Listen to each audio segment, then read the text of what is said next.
Hola, ¿qué tal? El video de hoy es acerca de un libro que leí hace un par de meses que se llama Post-Truth. El libro no tiene traducción al español. Si leen en inglés, les recomiendo que lo lean porque es como muy revelador o muy útil. Es un libro de 2018 que analiza el fenómeno de, bueno, obviamente, de la posverdad. Unas cuestiones que quiero decir es el hecho de que escribí un texto, una reseña, podría llamarse una especie de resumen de este libro que lo pueden encontrar en mi Substack. En la descripción dejo el enlace digamos, al artículo. Si les interesa pueden leer allí completo. Lo que voy a decir acá no es la lectura del texto, sino una explicación más coloquial de las ideas esbozadas. Primero quería decir que una cuestión personal o anecdótica tiene que ver con que en mis estudios de investigación filosófica estuve pensando en el concepto de la mentira en Nietzsche. La mentira como campo de fuerzas que operan desde la voluntad de poder, como si la verdad fuera aquello que se establece a partir de una voluntad que domina a otras y se erige como la verdad. O sea, la verdad es siempre la verdad del poder. Ese sería uno de los planteos de un video que tengo ahí subido que se llama algo así como creación y mentira en Nietzsche. Pero eso me condujo, lamentablemente, a la idea de, bueno, al plantear este concepto de mentira como forma, digamos, contestataria por izquierda frente al poder establecido y fáctico del poder, me di cuenta que estoy abriendo la puerta al fenómeno de la posverdad. Y abrir el fenómeno de la posverdad, en cierta manera, es un juego que uno le hace a la derecha o a los poderes más rancios y de ultraderecha del mundo y de nuestro país. Entonces, por eso me vi en la obligación de estudiar un poco acerca de este fenómeno de la posverdad. Como no encontré bibliografía en español, o bibliografía actualizada de un fenómeno tan contemporáneo como este, leí este texto de Lee McIntyre, que es del año 2018. Este texto de Lee, entonces empiezo. Este texto de Lee McIntyre surge como una especie de explicación o reacción o de afán de dar cuenta del fenómeno de Donald Trump en los Estados Unidos. Donald Trump fue elegido dos veces en los Estados Unidos. En esta época había sido elegido una sola vez, pero bueno, no me acuerdo en qué año, 2024 creo, fue elegido por segunda vez. Bien, primero vayamos por partes. La definición de posverdad está vinculada con la idea de que no se trata de mentir en términos tradicionales, en términos de yo miento para obtener un fin o para engañar a otro, sino de una lógica discursiva donde ya no interesa la verdad, donde hasta cierto punto el receptor de esa, digamos, mentira sabe perfectamente que no es corroborable esa creencia que está desarrollando en función de esa afirmación. Sin embargo, la idea sería que, eh, que no interesa el régimen de verdad. La posverdad es un régimen, digamos, de la mentira, donde lo que interesa es más el aspecto práctico o el aspecto circunstancial o el aspecto oportunista frente a la crudeza y a la desnudez de los hechos. Entonces, de cierta forma, el que miente quiere ser engañado, pero no porque quiera ser manipulado, sino porque dado que no existe una verdad corroborable de los hechos, se rige por la posverdad. Entonces, uno de los conceptos fundamentales de la posverdad es eliminar la noción de certeza. Una vez que se entra, esta es la tesis de McIntyre, una vez que se entra un resquicio de mentira, no, un resquicio de incertidumbre, aparece la idea de que no, de que el conocimiento es imposible y por lo tanto lo que sirve es lo que políticamente a mí me redunda en algún bien o alguna ventaja ideológica. Por eso la idea posmoderna, nietzscheana, como lo llama Habermas, post-nietzscheana de la genealogía de la moral, de más allá de verdad y mentira, etcétera, sirve un poco para justificar filosóficamente estos fenómenos. Entonces, claro, pensadores como Foucault, Derrida o otros, como, bueno, qué sé yo, Lyotard, por ejemplo, eh, lo que hacen hasta cierto punto es darle un sustento ideológico y conceptual a estas nociones de volatilidad o de volubilidad respecto de la verdad. Pero bueno, la definición, digamos, para decirlo claramente, de la posverdad tiene que ver con un régimen discursivo donde no interesa la verdad cruda de los hechos, sino cuáles son mis sentimientos o cómo me hace sentir a mí. Y los que generan fake news, los que utilizan manipulación mediática a través de la posverdad, lo que hacen es tergiversar o modelar la voluntad de las masas a través de las emociones que despiertan determinada acción. Entonces, bueno, una de las cosas que decía Donald Trump todo el tiempo es criticar a los otros de decir posverdad o cada vez que alguien le criticaba mediante hechos que algo no era, que algo era perjudicial o que algo era dañino o que su política era incorrecta en un sentido económico, humanitario o ideológico, decía, bueno, eso es posverdad, eso es mentira, eso es antiamericano. Entonces, en ese sentido, se trata de modelar eh, las emociones del oyente. Entonces, bueno, la tesis fundamental que establece McIntyre es la idea de que una vez que se niega la posibilidad del acceso a la verdad, se abre la puerta a la posverdad. Esa es la tesis. Digamos, en términos falibilistas, en términos epistemológicos, esto no solamente lo dice la posmodernidad, también lo dice la ciencia, también lo dice la epistemología. El falibilismo, tal como lo desarrolla Popper o lo desarrolla Bertrand Russell, consiste en la idea de la probabilidad. Consiste en la idea de que yo no puedo conocer fehacientemente lo que son las cosas, sino que mi marco teórico científico lo que hace es avalarme a decir con cierto grado de certidumbre, con cierto grado de consistencia racional, afirmar cosas del mundo. Pero la verdad de la ciencia, según el falibilismo, es provisional, nunca es completamente cierta. Bueno, de esto se amparan los defensores de la posverdad para decir que la ciencia es falible. O sea, por definición la ciencia es falible. Pero lo que hacen es establecer una manipulación mediática para desconfiar de verdades hartamente tipificadas o hartamente documentadas o hartamente establecidas mediante una avalancha de evidencia empírica. Entonces vos ya lo vamos a analizar, pero vos tenés un montón de papers que afirman una cosa y menos de un 1% de papers que lo refutan y se amparan en ese 1% para decir que todo es mentira. Lo cual en términos falibilistas incluso, que siempre entra un marco de incertidumbre frente a la enunciación de la verdad, bueno, es un poco torcer eh, eh, tendenciosamente la realidad. Pero bueno, uno de los puntos fundamentales que aparece en el origen de la posverdad es la negación de la ciencia. Y McIntyre lo que va a establecer son dos antecedentes clave. Uno es el cambio climático y el otro es que el tabaco genera cáncer. Y más tarde, esto está de 2018, en 2019 aparece el COVID-19, va a ser la negación de las vacunas, de la eficiencia de las vacunas, y va a haber movimientos en todo el mundo antivacunas y teorías conspiranoicas de todo tipo, etc. Pero este es de 2018, es anterior a ese fenómeno. Bien, ¿qué es lo que hace el poder, digamos? ¿Qué es el poder? Bueno, yo no sé lo que es el poder, pero pongámosle un concepto al poder. Bueno, lo que hacen los empresarios, lo que hacen las multinacionales, los que hacen los dueños de los medios de producción, es estipular la incertidumbre,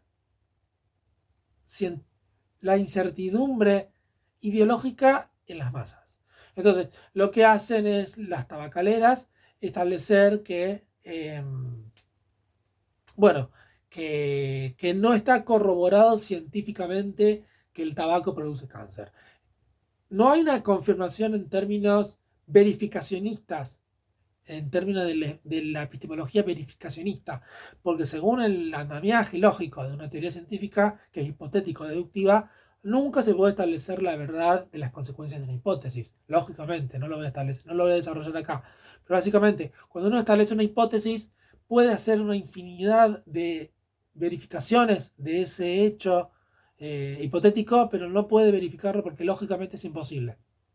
Es decir, el consecuente de un antecedente no confirma el antecedente, sino que solamente confirma, lo que hace es, como dice Popper, templar la teoría, la hace más firme, más dura, más capaz de resistir falsaciones, pero no lo hace invulnerable, porque siempre puede aparecer un cambio teórico, un cambio del marco teórico que permita establecer nuevos enunciados observacionales y nuevas predicciones o un cambio de paradigma. Entonces, desde el punto de vista de la epistemología, la verificación no es posible. Sin embargo, lo que hacen los medios hegemónicos, los medios de comunicación es establecer la duda para poder anclarse en un mínimo casos que refutan esa teoría y establecerlo como la generalización del hecho. Entonces, por ejemplo, tenemos que con respecto al cambio climático, en 2004 se publicaron 928 papers, de los que exactamente cero cuestionaron la influencia de variables antropogénicas en el clima. Es decir, antropogénica tiene que ver con lo que genera el ser humano en el ambiente. En 2012 solo un 0,17% de 13.950 papers disidía. En 2013, en una encuesta de 4.000 científicos, el 97% concurría con que el cambio global era causado por actividad humana. Sin embargo, en los medios sociales se impuso que frente a esta realidad no hay consenso de los científicos, porque existe un menor porcentaje, al 1%, que decide. Entonces, con respecto a esto, uno de los memos que vinculaban, que establecían el aparato industrial de los Estados Unidos para, bueno, todo lo que significa geopolíticamente y económicamente, uno de los memos de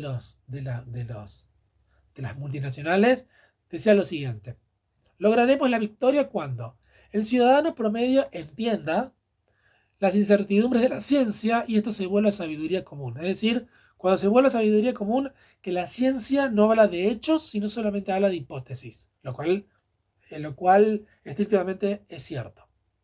Cuando los medios entiendan las incertidumbres sobre el cambio climático.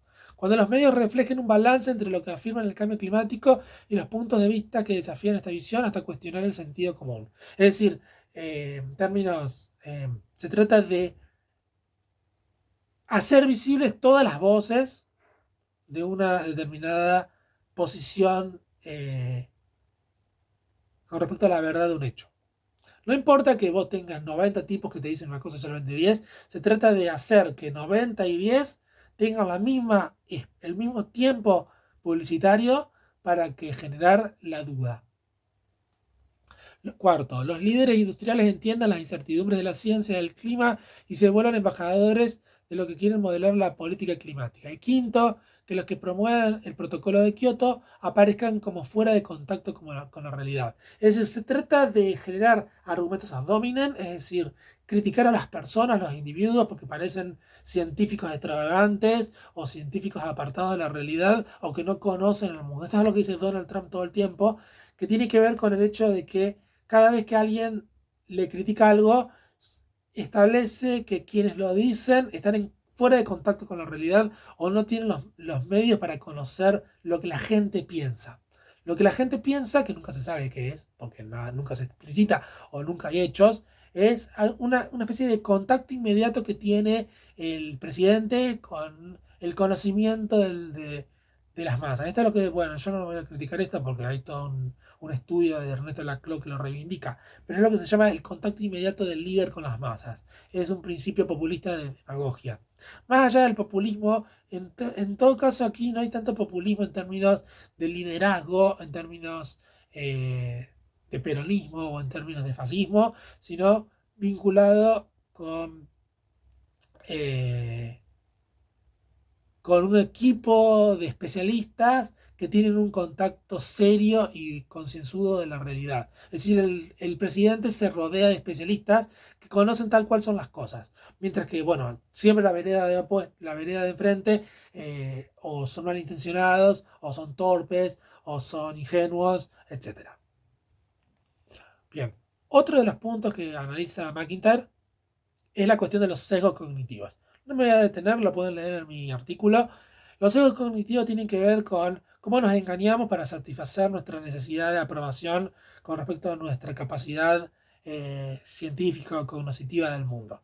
Es decir, uno de los experimentos es cómo se siente uno cuando es estafado, y cuando es estafado tiende a valorar aspectos que lo hacen sentir mejor con respecto a la realidad de que fue estafado. Otro de los sesgos cognitivos que es muy importante es lo que hay, ¿cómo se llama? El efecto Dunning-Kruger. El efecto Dunning-Kruger, que es lo que en términos vulgares se llama demasiado estúpido para saber que es estúpido, es lo siguiente. Se ha establecido una curva que tiene que ver con qué grado de certidumbre o de seguridad tienen los especialistas y los inexpertos con respecto a una temática, y se ha establecido que mientras más inexpertos se es sobre un tema, más seguridad se tiene. Mientras que mientras más conciencia se tiene de un tema de la dificultad de un asunto, más inseguro se es. Solo al final de la curva, mientras aumenta la experticia del especialista, se vuelve a equiparar grados similares con respecto a la seguridad que tienen los que son totalmente inexpertos sobre un tema. Esto hace que este sesgo cognitivo fundamental hace que mientras más torpe, mientras más inculto se sea con respecto a la realidad social, más se va a tender a creer con seguridad que se sabe o se domina un tema. Entonces, no importa hablar con sociólogos, no importa hablar con cientistas políticos, no importa hablar con políticos con respecto a la realidad política de una cuestión eh, de la vida diaria, sino que se trata de mi opinión inmediata, eh, eh, individual, que el liberalismo o el neoliberalismo me aporta o me defiende dentro de mis libertades sagradas, para decir, bueno, mi opinión importa tanto como la tuya. Mi opinión importa tanto como la del especialista, porque el liberalismo me protege y yo aparte estoy seguro de eso. Entonces, ocurre que los poderes lo que hacen es fomentar la incultura, fomentar la ignorancia, porque eso es lo que permite la manipulación. Y atacando a los científicos se matan dos pájaros de un tiro, porque se permite el mayor control social, la mayor manipulación, el menor pensamiento crítico, y por otro lado se fomenta su caudal político democrático, porque son precisamente los que los votan. Analicemos el fenómeno Milei, por ejemplo, en Argentina, que está vinculado con cómo se ataca sistemática e ideológicamente a las universidades públicas. Bueno, en Argentina las universidades son públicas. Se ataca a las universidades porque son los que ideológicamente están en contra del gobierno de Milei. Pero además lo que hace es eliminar el pensamiento crítico y volverlo más voluble o más fácilmente manipulable.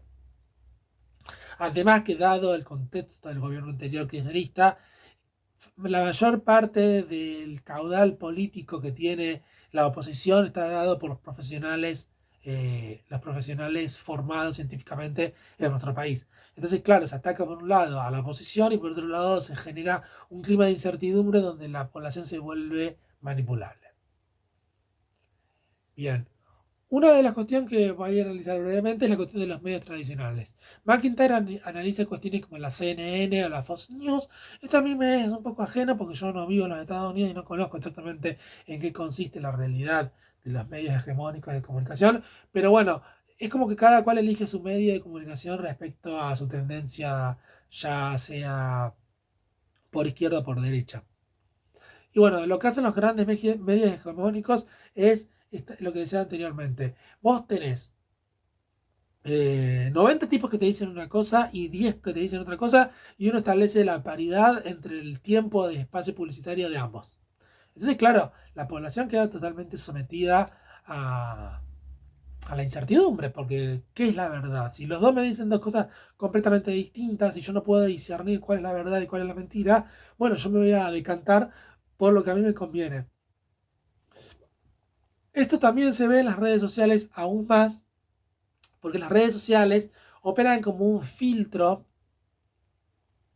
de las noticias. Cuando uno analiza Instagram, menos Facebook, pero bueno, todavía mucha gente sigue utilizando Facebook o Twitter, se informa mediante las personas que son sus amigos, literalmente, son sus amigos o son sus contactos confiables, más allá de que se vean o no en persona, pero se informa una persona a partir de los contactos que uno considera confiables. Entonces, si una mentira o una fake news se replica en el entorno mediático o en el entorno virtual, lo que hace es que ya inmediatamente, mediante las historias que uno analiza o no analiza, pero uno observa de sus contactos cercanos, se van creando burbujas informacionales donde uno va creando una cosmovisión del mundo donde no conoce la realidad fáctica de un estudio empírico de lo que sucede, sino que en definitiva lo que pasa es, bueno, que, que bueno, que, que se crean burbujas donde las personas creen en lo que les dicen sus contactos cercanos.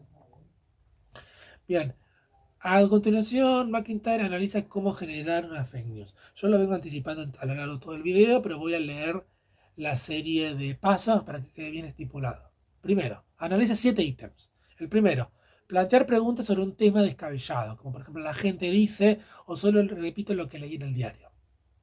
Segundo, no proveer ninguna evidencia, porque no la hay, de que no, de que no sea, de que no vaya más lejos que la propia convicción personal. Es decir, una persona ilustre, el presidente, Milley, Trump o quien sea, dice esto es lo que yo creo, o esto es lo que yo sé, o esta es mi convicción, pero no importa cuál es la evidencia. Esto es yo como eh, personaje legitimado, ya sea por las urnas, ya sea por los medios hegemónicos o por lo que sea, afirmo esto. Yo afirmo esto y esta es mi convicción. Sugerir que no se puede confiar en la prensa porque es parcial. La prensa siempre miente. La prensa es parcial, entonces no se puede saber qué es la verdad. Eso conducirá a que la gente dude de si lo que escucha en la prensa es cierto o no.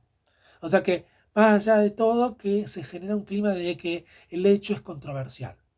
5. Dado que no hay certezas, cada cual se sentirá inclinado a asumir aquello que encaje con su propia ideología y prejuicio, por los sesgos que veíamos a continuación, porque uno se siente validado afectivamente por aquello que lo hace sentir bien.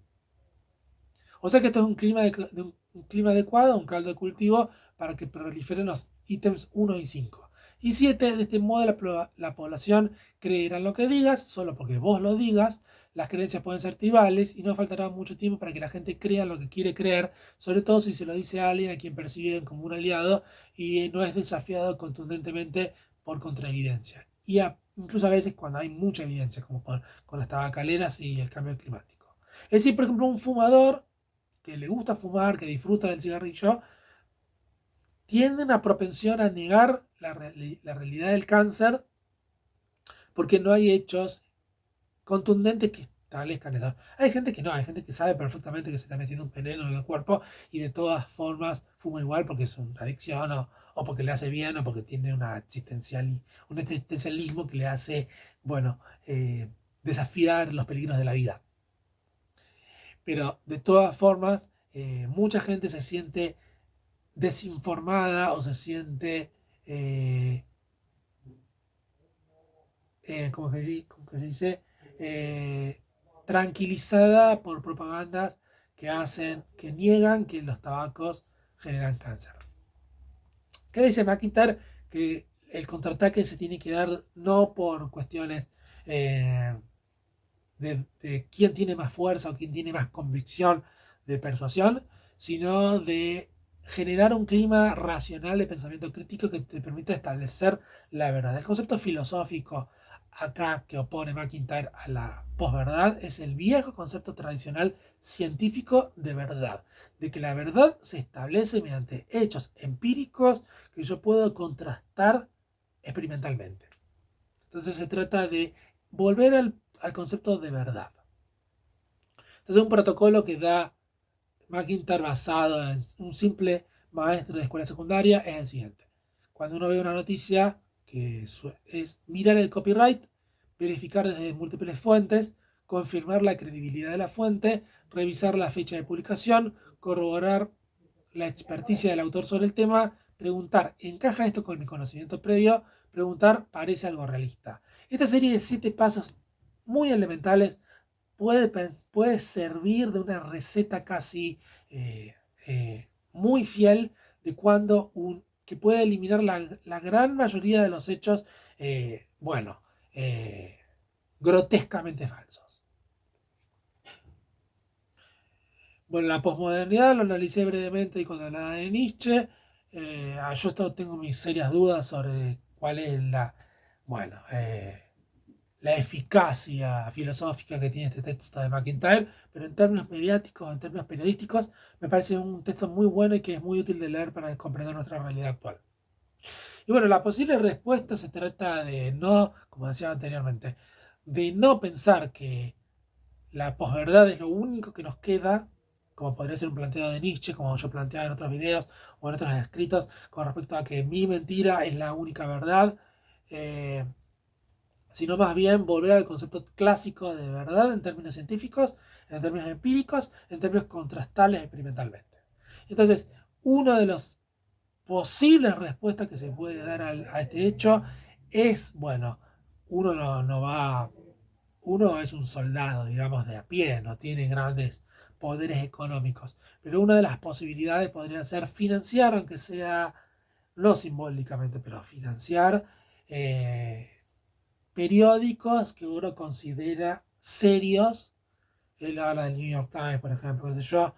Periódicos que uno considera serios, que permitan tener un margen de compromiso con respecto a la verdad o, sí, a la verdad o al compromiso con respecto de hacerse cargo con respecto a lo que se dice. Si yo solamente consumo páginas web completamente aleatorias o random que dicen cosas que casualmente encajan con mi propia visión del mundo, bueno, ahí se crea el clima ambiental para generar fake news. En cambio, si yo apoyo periódicos con especialistas que más allá de todo pueden equivocarse, pueden tergiversar la verdad, pueden estar sesgados ideológicamente porque el sesgo ideológico es inevitable. En definitiva, uno se mantiene en cierto parámetro, cierto marco de seriedad donde uno más o menos puede establecer con cierto parámetro bueno, de fidelidad de lo que está ocurriendo en su país, en el mundo, etc. Entonces, se trata de no sustituir los medios tradicionales mediante las redes sociales, sino bueno, de confiar en medios periodísticos eh, certificados para establecer con cierto grado de compromiso eh, algunas verdades. O bueno, la verdad siempre está tergiversada, la verdad siempre está condicionada ideológicamente, pero bueno, aquí aparece la cuestión de la posmodernidad que McIntyre critica. No se trata de no ser militante periodístico y volver a un clima puro, cristalino, con respecto a la verdad científica, sino de, bueno, de hacerse cargo de lo que uno dice y de mantener una población crítica que permita conocer la verdad en términos de, bueno, qué es lo que sucede efectivamente en su país, en su mundo, en su ciudad. Algo pasa en el mundo, no es que todo es ficción, no es que todo no ha hecho solo hay interpretaciones, como decía Nietzsche. Algo efectivamente pasa. Pero aquí hay una cosa importante sobre Nietzsche, que Nietzsche dice, no hay hechos, hay interpretaciones de hechos. Es decir, no es que no haya hechos, es que solamente hay interpretaciones de esos hechos y no hay hechos desnudos. Esto es como algo muy importante para distinguirlo de, bueno, yo creo cualquier mentira, creo cualquier ficción y lo hago pasar por la verdad y no me importa nada. Pero bueno, eso es un análisis que hace McIntyre en este texto de 2018. Lo recomiendo mucho el libro, si pueden leer en inglés, es muy útil. Es muy fácil de leer o poco riguroso. Sí es riguroso, pero no es filosofía dura y difícil como otros autores. Lo pueden leer con liviandad antes de dormir. Entonces, bueno, si les interesa tener un anclaje o un soporte más firme de esto que estoy estableciendo en este video, pueden entrar en mi Substack Dejo el enlace en la descripción y hasta luego.